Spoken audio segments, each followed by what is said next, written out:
जय हिंद सर्वांना। तुम्ही काय केलं, पोस्टर बघितलं, उद्याच भरती निघाली तर आतमध्ये आले। आता आतमध्ये आले तर व्हिडिओ शेवटपर्यंत पहा, कारण या व्हिडिओमध्ये मी आयएमपी माहिती देणार आहे, जेणेकरून उद्याच भरती निघाली तर आपण कुठपर्यंत पोहोचलोय, आपण किती अभ्यास केला पाहिजे, आपल्या ग्राउंडची काय कंडिशन पाहिजे, हे प्रश्न स्वतःला पडले पाहिजे। जर तुम्हाला वर्ग शिक्षकांनी सांगितलं आपल्याला पुढच्या आठवड्यामध्ये सहलीला जायचंय, तर बाळा संदीप तू काय करतो, वर्ग शिक्षकाला विचारतो, सर आठवड्यामध्ये आपलं नियोजन होईल का? मी घरी जातो, आईला वडिलांना विचारतो, खरंच एवढे एवढे पैसे आहेत का? असे अनेक प्रश्न तुला पडतात आणि आगाऊ पडलेला प्रश्न तुला तुझ्या डोक्यात, ती सहलीला येणार आहे का?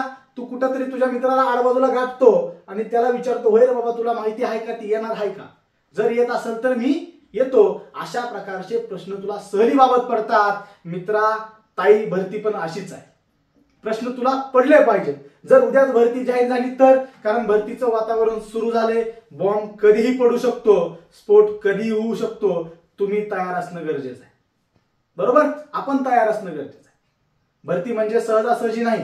जे नवीन विद्यार्थी आहेत, ज्यांना वाटतं की भरती अवघड आहे, अजिबात अवघड नसते, फक्त तुमची कष्ट करण्याची, वेळ देण्याची तयारी पाहिजे, तर तुम्हाला ते अवघड वाटत नाही। ह्याच्या त्याच्या तोंडून ऐकून कधीच अवघड म्हणायचं नाही, स्वतः करून बघितल्यावर ठरवायचं अवघड आहे का सोपी आहे। बरोबर, काही विद्यार्थी तर पाऊल टाकायच्या आधीच, एखादा विद्यार्थी 5 वर्ष झटत असतो, भले त्याच्या नशिबाने 1-2 मार्काने तो हुकला असेल, पण त्याच्याकडे बघून ह्यांना भीती वाटते, अरे बाबा हा तर 5 वर्ष झटतोय, मला लगी होईल का? तसं काही सांगता येत नाही। तुम्ही जर 24 तासातून 16-15 तास स्टडी केली, 2-2 तास ग्राउंड केलं, तर 101% वर्दी तुमचं वाढ बघते, हे लक्षात ठेवा। बरोबर, सुरुवात करू। जागा जाहीर झाल्या की तुला काय करायला पाहिजे हे बघ। जाहीर झाल्या, भरती पडली की तुझा पहिला आयएमपी पॉइंट, कोणत्या जिल्ह्यात फॉर्म भरू हे ठरवलंय हे आधी ठरव। भरती जाहीर झाली, ह्याला फोन कर, त्याला फोन कर, ह्याला विचार, त्याला विचार, तू कुठं भरला, मी इकडे भरतो, तू तिकडे भरतो का? अजिबात नाही, आधीच ठरवा। आधीच ठरवा आपल्याला कुठल्या गावाला जायचंय, त्या गावाला जाताना किती थांबे येतात हे आधीच ठरवा। मला भरतीच करायची आहे, मला ह्याच जिल्ह्यात फॉर्म टाकायचा आहे, त्या जिल्ह्याचा इतिहास भूगोल सगळा तुमचा तोंडपाठ पाहिजे, हे लक्षात ठेवा। पुढचा प्रश्न, मी योग्य ट्रॅकवर आहे का? वेळचा योग्य वापर करतोय का? मी योग्य ट्रॅकवर आहे का? योग्य ट्रॅकवर असणं म्हणजे काय? योग्य अभ्यास चालू असणं, चालू घडामोडीवर वर्चस्व असणं। जर समजा बाहेर जाऊन तू मित्रात बसला, 2 तास गेले, तुझ्या मनाला जाणवायला लागलं, अरे माझे 2 तास फुकट चाललेत, याचा अर्थ तू योग्य ट्रॅकवर आहे। तुला जर कळायला लागलं की माझा वेळ चाललाय, हा वेळ जाता कामा नये, तू योग्य ट्रॅकवर आहे। बरोबर, वेळेचा योग्य वापर, वेळेचा योग्य वापर करतोय का? फावल्या वेळामध्ये मी अभ्यास करतोय का? माझ्याकडे एक छोटी डायरी आहे का? त्या डायरीमध्ये मी चालू घडामोडी नोंद करतोय का? आज काय घडलंय ते मी लिहून घेतोय का? योग्य वेळेचा वापर, फावल्या वेळेमध्ये पण अभ्यास करणे, याला म्हणायचं वेळेचा वापर। पुढचा प्रश्न बघ, माझा अभ्यास पूर्ण झालाय का? अभ्यास तर कधीच कोणाचा पूर्ण होत, 100% अभ्यास करणारा कोणही नसतो, कुठं तर राहतच, हे लक्षात ठेवा। पण त्याच परीने येणाऱ्या भरतीच्या, येणाऱ्या स्पर्धेच्या 100 जागा असतील तर लाख फॉर्म, ह्याच टाईप मध्ये माझा अभ्यास झालाय का? बरोबर का? कोणता विषय पाठीमागे राहिलाय का? गणित, बुद्धिमत्ता, मराठी व्याकरण, जेवढे काय विषय आहेत, भूगोल असेल, इतिहास असेल, विज्ञान असेल, समाजशास्त्र, नागरिकशास्त्र, राज्यघटना, यापैकी कुठला विषय पाठीमागे राहिलाय का? जर राहिला असेल तर आत्ताच तयारी करून घ्या। लेखी वाढत नसेल तर मी व्हिडिओची लिंक कमेंट मध्ये टाकतो, व्हिडिओ बघून घ्या, त्या टाईपने अभ्यास करा। भरपूर जणांना व्हिडिओ आवडला, तुम्हाला पण 101% आवडेल, कारण त्याच्यामध्ये माहितीच अशी दिली आहे की तुम्हाला आवडली पाहिजे। बरोबर, अभ्यास झालाय का?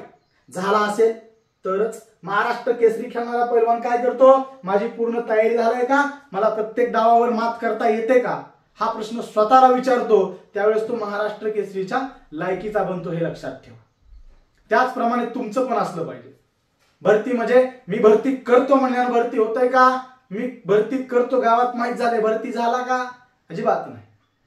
तिथं काहीतरी कला दाखवावे लागतात, काहीतरी डाव दाखवावे लागतात, दिलेल्या प्रश्नपत्रिकाला टॉपचे मार्क पाडावे लागतात, त्यावेळेस कुठेतरी लिस्टमध्ये तुमचं नाव चमकायची काय होते, गॅरंटी दिसू लागते। बरोबर, पुढचा प्रश्न बघा। कोणत्याही पेपरला 80च्या पुढे मार्क पडत आहेत का? गेल्या वर्षभरातील चालू घडामोडी पूर्ण आहेत का?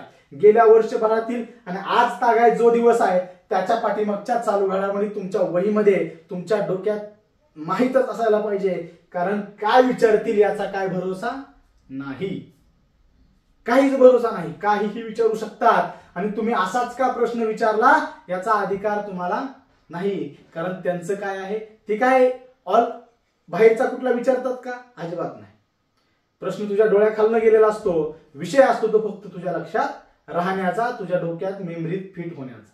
बरोबर, कोणत्याही पेपरला 80च्या पुढे, कसलाही पेपर असू द्या 80च्या पुढेच असं नाही टॉप. जर समजा पेपर अवघड कंडिशनचा आला तर त्यामध्ये टॉपची मार्क तुम्हाला पडायला पाहिजे, सोपा आला मध्ये तर त्यामध्ये पण तुम्हाला टॉपची मार्क पडायला पाहिजे. मी 80च्या पुढे का म्हणतो, कारण फॉर्म भरायला आपण तयार आहोत. तर 80च्या पुढे मार्क चेक करा, चेक केलं पाहिजे.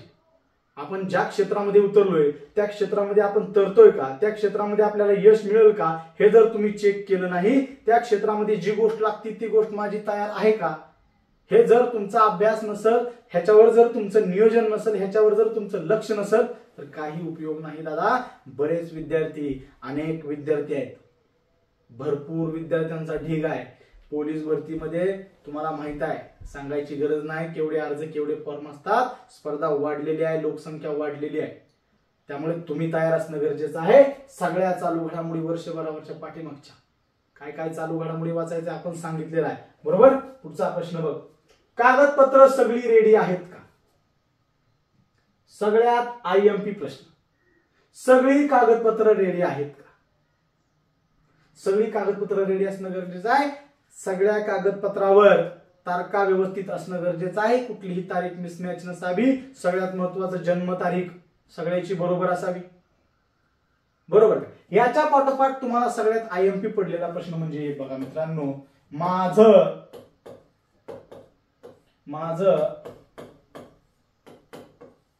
ग्राउंड पूर्ण आहे का? माझं ग्राउंड पूर्ण आहे का?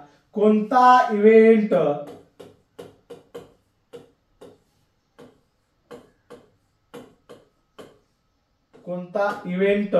बाकी आहे का? बरोबर का? हे एक दोन प्रश्न तुम्हाला पडले पाहिजेत, कारण आयएमपी आहेत. माझं ग्राउंड पूर्ण आहे का? ग्राउंड मध्ये मी परिपूर्ण आहे का? कोणता इव्हेंट बाकी आहे का? गोळामध्ये काय माझा कमी पडतोय का?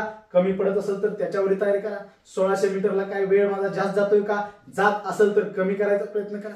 100 मीटर मध्ये पूर्ण टाइम मध्ये बसताय का? बसत नसेल तर थोडा अलीकडे आणण्याचा प्रयत्न करा. पण कुठल्या इव्हेंट मध्ये तुम्ही कच्चं राहू नका, जेणेकरून ग्राउंडच्या मिनिट मध्ये बसावं अशी मार्क तुम्हाला पाहिजे. त्यामुळे हा पण प्रश्न स्वतःला विचारा, माझं ग्राउंड पूर्ण आहे का?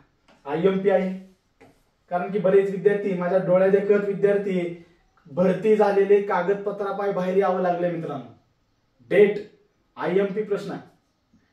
काही मुलं काय करतात, फॉर्म आज भरायचा आहे आणि उद्याच्या डेटची कागदपत्र देतात, ते उपयोगीचं नाही. त्यामुळे मित्रांनो एक लक्षात ठेवा, तुम्ही फॉर्म जर आज भरत असाल तर पाठीमागच्या डेटचा कागद पाहिजे तुमचा, जो काय असेल तो कागद.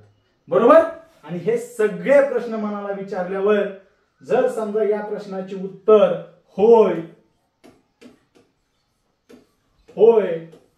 आय एम रेडी, मी तयार आहे, काही पण होऊ दे, या वर्षी मी वर्दीच घालणार, असं आलं तर तुम्ही 101% भरती उद्या निघाली तर तुम्ही भरती होऊ शकता. हे लक्षात ठेवा. भरती कुणासाठी व्हायचंय? आपली परिस्थिती, ही परिस्थिती तूच बदलू शकतो, दुसरं कोणून ही परिस्थिती बदलू शकत नाही. ही परिस्थिती बदलण्यासाठी तुला काय करायचंय? रानावनात फिरायचंय का? अजिबात नाही. एका ठिकाणी बसायचंय, पुस्तकं सापसायची, त्यातनं नॉलेज घ्यायचंय आणि तुला अभ्यास करून पेपर द्यायचा आहे, ग्राउंड द्यायचा आणि भरती व्हायचंय. बरोबर, पुढचं बघा. सर्वांना, जेवढे कोण चॅनलवर आहेत, जेवढे कोण व्हिडिओ बघतात, त्यांना बेस्ट ऑफ लक. सर्वांना वर्दी मिळो, कुणाचंही 1-2 मार्काने सिलेक्शन राहू नये. जय हिंद, जय महाराष्ट्र.